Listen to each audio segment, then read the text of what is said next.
I've been working on a video about how humans have perceived animals over time, which is not usually the kind of thing you get breaking news about. But then this Thursday, a really exciting article was released, called An Upper Paleolithic Proto-Writing System and Phenological Calendar, and I want to talk about it. Cave paintings have always been fascinating to me, because they're so beautiful and so mysterious. Humans tens of thousands of years ago were creating these incredible artworks, and through them we can have a tiny connection to our distant ancestors, get a glimpse into how they might have seen the world. But there aren't just big, glorious figurative paintings, like the famous stuff from Lascaux, Altamira and Chauvet. There are also pictures carved on bone, antler and stone, and there's also a whole lot of abstract stuff. Symbols like this square in lines in Lascaux, or the lines of dots on this stone from Abry Blanchard. And so in this new paper, a team are suggesting that some of these abstract symbols were used to record a calendar, specifically what months were associated with natural phenomena. This proposed calendar would have been used mostly in southern France and Spain during the Upper Paleolithic, so about 37,000 to 12,000 years ago. It's primarily a lunar calendar, with 12 and a bit months correlated to the cycles of the moon. This makes sense. The moon is pretty obvious as a time measuring instrument, and you can see where you are in the month with just a quick glance. We do already have artifacts suggesting people were using the moon to measure time, and maybe that they split the month up into 4 phases. The start of the year needs to be pegged to something though, if you want to use the months to predict natural phenomena. Otherwise they'll drift, because lunar months don't fit neatly into solar years. So this team proposes that the calendar started in what they call the Bonne Saison, approximately May for us. At this time of year in the Upper Paleolithic, the snow would melt, the rivers would thaw, and animals would start to migrate back into the area. This would be a really easy natural event for people to recognise, and therefore base a year on, with the Bonne Saison being month 1, the next lunar cycle being month 2, and so on. They probably wouldn't worry too much about aligning their lunar and solar calendars, or having perfectly even months, so there wouldn't need to be complicated maths. When the Bonne Saison starts, the calendar resets and a new year begins. They could even have gained more precision by using moon phases. If the Bonne Saison started at the 3rd quarter of the moon one year, then month 2 would start at the next 3rd quarter. If the next year it started when the moon was full, then all months that year would start on a full moon.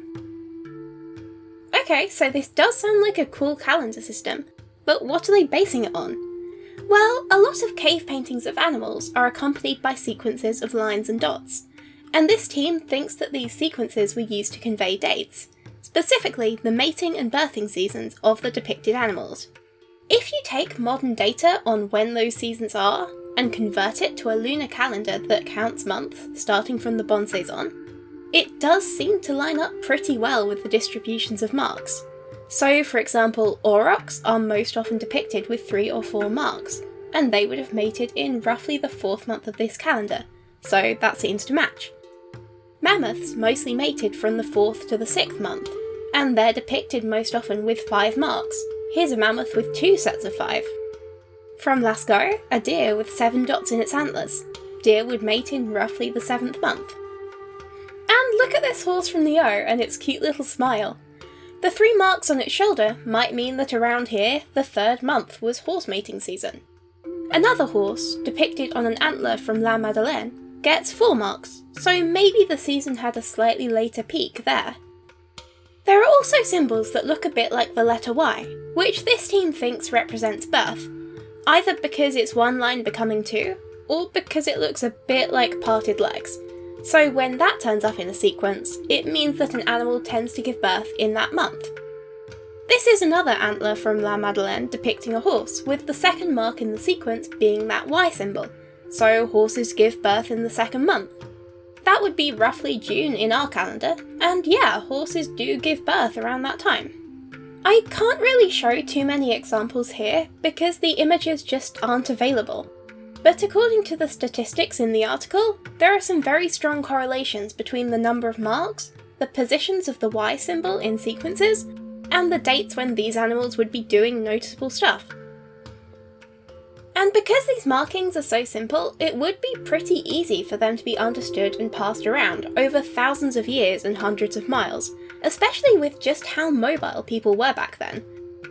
All you'd need to understand them is a shared calendar. But I'm not really sure I buy it. You might have noticed I haven't used very many examples of Paleolithic art in this video. Partially that's because it's really hard to find photos of a lot of examples they give. But also, a lot of the art I could find doesn't work. Here's this gorgeous Paleolithic carving of swimming reindeer, but they have 10 dots between them.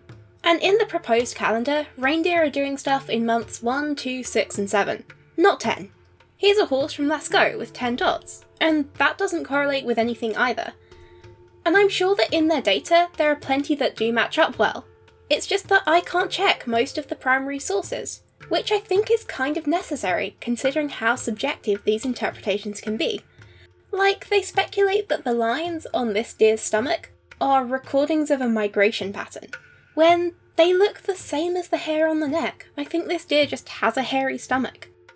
These bisons are apparently associated with 2, 4 and 1 dots respectively, but I don't really see it. Or there's this bull from Lascaux with a sequence of 4 dots. But this same painting has also been interpreted as stars: Orion, Taurus and the Pleiades. It lines up really well with the star interpretation, and the calendar interpretation doesn't even try explaining these 6 dots up here. In some cases, especially for portable art like stone plaquettes or antler carvings, the originals have been completely lost, and only line drawings remain, and these too can be kind of subjective. The team's statistics do look pretty good, but without being able to check the majority of the art it's based on, it's hard to tell if the researchers are just looking at something really vague and interpreting it however is most useful for them. There's also the question of the animal dates, because as far as I can tell they're using modern data, and the climate of the Upper Paleolithic was pretty different to ours.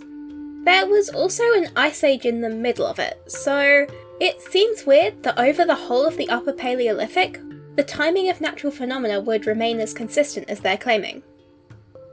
So I guess the moral of the story is that interpreting the past is really hard. I personally think it's most likely that these marks encode a whole variety of different things, which would make it nearly impossible to work out what they mean. It is a really cool idea for a calendar system though, and it does seem plausible and practical for the people of the Upper Paleolithic. I'd like it to be true, I just don't think it's proven yet. And even if it isn't, it'll probably spark some really interesting discussions in archaeology. Like, does this count as writing? What would this tell us about abstract thought in the Upper Paleolithic? How similar were these people to us? Archaeology this far back in time is difficult, there's just so little to go on. But studies like this are still pretty neat, even if their conclusions are hard to prove. I think there's value in trying to empathise with these people, figure out what would have mattered to them, imagine how they would have perceived their world, and maybe it will get us a step closer to truly understanding them.